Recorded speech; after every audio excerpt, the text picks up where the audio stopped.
Mukwano gwange ggwe eyeekuumira ku Yugi Updates TV nyongera mu maaso n'okuba nga nkulamusaako ggwe mukwano gwange eyeekuumira yonna yonna gy'osinzira okuba ng'otuwuliriza.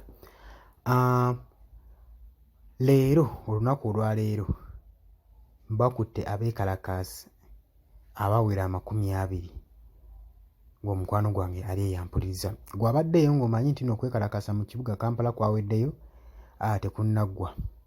Balina abaana okusindika mesegi yaabwe etuuke ku muntu gwe baagala etuukireko gwe omukwano gwange ali eyampuliriza. Newankubadde olunaku luli okwekalakaasa kwaggwa weekutyo basajja baakulinnyamu eggere naye abaana mu kibuga Kampala tebazikizza, basazeewo bagende mu maaso n'okuba nga beekalakaasa oba bakwatibwe kasita nga mesegi yaabwe egenda kuba nga eri successful ng'etuuse ku muntu gwe baagala agiwulire era ategeere nga n'ensonga zaabwe ziwulikikiddwa gwe mukwano gwange ali eyo ampuliriza. Si nsonga okuba nga bakwatiddwa, si nsonga olw'okuba nti basobodde kutuuka mu kifo kye badde balina tuukamu, naye ekikulu nti mesegi ewuliddwa, baggyeeyo ekibali ku mutima, baggyeeyo ekiri ku mwoyo, beexposinze ekiri munda gye bali. Omanyi oyinza okubeera eyo ggwe ng'olina omuntu naye nga tomanyi kikyalowooza.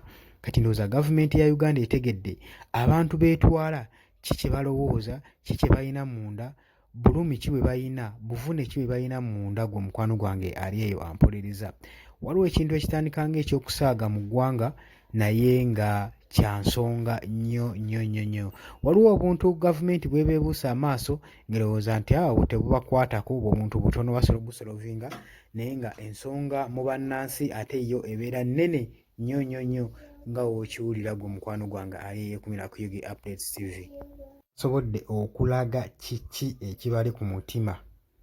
Bw'obadde alowooza nti no byawedde tebinnaggwa, byawedde ku sayidi eyo gy'oli gwe awulikikanga gwe bitakwatako ku sayidi yo, naye bannayuganda bikyabakwatirako ddala bulungi nnyo gwe ali eyo ampuliriza. Lwaleero mu kibuga Kampala, mu kibuga ekikulu ekya Uganda, teebereza nti abantu nga 20 be bavuddeyo okwekalakaasa nga beekalakaasa olw'enguzi gwe mukwano gwange ali eno. Kitegeeza era kimaze okutegeerekeka nti balinga 20 abaakwatiddwa olunaku lwaleero mu kibuga Kampala nga bagezaako okwekalakaasa olw'eddembe lyabwe obutaliba mu mativu olw'ebuli bw'enguzi ku ebyo ebitagenda bulungi mu ggwanga Uganda. Naye mukwano gwange kutegeeza nti no gwe atannakuba nga osubscribinga, genda mu maaso n'okuba nga osubscribinga gwe mukwano gwange, sharinga, commentinga, osobole okuba ng'onyweza amayengo g'omukutu guno ogwa Yugi Updates TV. Kino nno ekibinja ekikootiddwa leero okwaba 20 be tuteebereza okuba nga bakwatiddwa olunaku olwaleero. Mulimu guruupu ey'abayizi nga bano ba student babalirwamu 15 abavudde e Makerere University abatandise okutambula nga bava ali ku Nassa Road nga bawanika ebipande gwe mukwano gwange ali eyampuliriza. Newankubadde baakwatiddwa, baasaliddwako awo nga ku Lwerwe nga bagezaako okumakinga okugenda ku Parliament y'eggwanga Uganda. Mukwano gwange ali eyampuliriza. Ekibinja ekirala kyabaddemu abantu 6.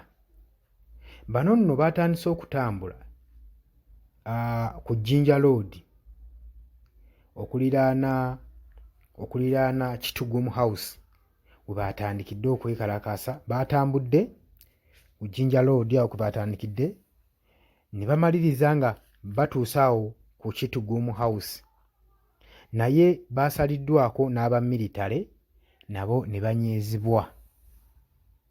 Babadde bakutte ebipande ng'eno bwe bawuggana nti Anita Among must go. Tukooye, we are tired of corruption in Uganda. Anita Among ateekeddwa okuba nga resigning oba nga alekulira. Tukooye enguzi mu ggwanga lyaffe Uganda gwe mukwano gwange ali eyampuliriza. Abaana ensonga bagitutte wala nnyo nga w'osuubira.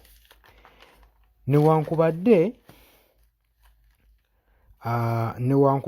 omukulembeze w'eggwanga Yoweri Kaguta Museveni yavaayo ku Saturday n'agamba nti n'awooninga abavubuka olw'okwekalakaasa kuno kuleme kubaawo nti nalina n'akwatibwa nga yeekalakaasa kajja mumujjuutuka. Bano abaana tekyabalobedde eggenda mu maaso na nteekateeka zaabwe oba na nteekateeka ezalina okuba nga zikolebwa ku lunaku olwo olwokubiri gwe mukwano gwange ali eyampuliriza. Paka ne kaakati jjukira tebaalangirira ddi weenaakuma wabula baagamba egenda kuba okwekalakaasa agenda kuba kutandika ku lwokubiri. Tebaatugamba kukoma ddi. Kati abaana ensonga bakyazitwala mu maaso olw'ebyo obutali bumativu ku ebyo ebigenda mu maaso mu ggwanga. Omu ku beekalakaasi amanyiddwa nga Thomas Bagonza, nno nga lawyer era nga activist, agambye nti bapatitioninze Uganda Human Rights Commission osobole okuba nga ekola olwa Investigation Act olw'okutokyalinga eri abo abeekalakaasi. Jjukira nti nno bano agambye nti nti abeekalakaasi bano bwe bakwatibwa ne batwalibwa ku poliisi batokyalingibwa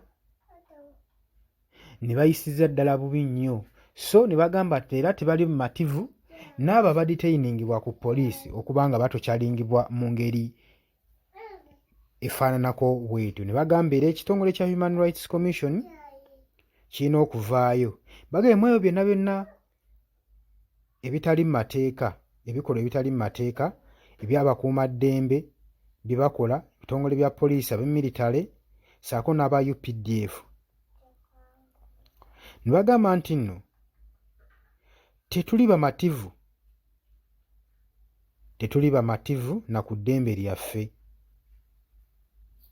ku rights zaffe ne freedom tetuli bamativu, ate nga twaweebwa eddembe lyaffe mu constitution eya Uganda, era twagala commission esobole okuba ng'ekola investigation okunoonyereza taking actions ku abo bonna abakwatibwa ne batokyalingibwa. Bw'atyo bw'agambye lawyer ono omwekalakaasa amanyikiddwa nga Thomas Bagonza. Agambye nti nno security eno newankubadde ekimanyi bulungi kino kirambikiddwa mu ssemateeka wa Uganda eky'obwekalakaasa, twalabwako ku lunaku olwekubiri ebitongole ebikuumaddembe nga bigenda mu maaso n'okulawuna mu Kampala, emmoloka za poliisi okukwatibwa, okukuba okulawuna ku street zonna newankubadde security yawa ensonga mbu yo egezaako ku defendinga bizinesi z'abantu zitambule mu maaso, naye twalabwako mu Cape Town ng'ebitongole bya security bigezaako okulinnyira eddembe ly'omuntu, bonna abaali bakola ne balinnyirirwa eddembe lyabwe. Kubanga ebitundu ebimu olw'okubanga poliisi yali esazeeko amakubo ng'egadde amakubo agamu, bizinesi z'abantu tezaagenda mu maaso, so nga kuno okwekalakaasa kwali kwa ddembe ate era nga kumanyikiddwa mu ssemateeka w'eggwanga Uganda gwe ali eyampuliriza. So ne kifundikira nga poliisi y'emu ku baawuubidde ebbendera mu Uganda okubanga bakugamba balinnyirira eddembe ly'omuntu wa bulijjo n'eddembe lya buli kimu n'eddembe lya activities zonna ezigenda mu maaso mu kibuga Kampala. Kino nno abeekalakaasi newankubadde abamu baagamba nga Speaker Amongo must resign, kitegeeza nti nno baagezezaako okusiiga ekifaananyi olwanguzi n'ebyo ebitagenda bulungi nga bademandinga accountability mu Uganda, baagala accountability mu ba public officials abali mu gavumenti. Newankubadde bino byonna bigenze okubaawo nga buli omu ekimuli ku mumwa bagamba Speaker Anita Amongo alina okulizayininga. Gwe mukwano gwange yeekumira ku Updates TV. Mutegeeza towerabira ku subscribinga, towerabira ku sharinga, towerabira ku commentinga. Genda maaso mbe nga osharinga okomentinga ko ebitagenda bulungi mu ggwanga, tusobole okuba nga tukuusaako information yonna gy'osinza okutuwuliriza gwe mukwano gwange. Mikwano gyange abali South Africa, Nairobi, Qatar, Oman, Saudi Arabia, UK, USA mwena mbalamusizzaako nnyo, ngenda maaso n'obbalamusaako mukola kyamaanyi nnyo okuyimirizaawo amayengo ga Updates TV. Mbategeeza nti nno mukwano gwange woba osubscribinze ku eno channel oba oyongeddeko ettaffaali ddene nnyo mu kulwanyisa ku ebyo bitagenda bulungi mu ggwanga lyaffe Uganda. So mikwano gyange mbaagala nnyo, temuva ku Yugi Updates TV, tugenda kuba tukomawo ne information mungi nnyo.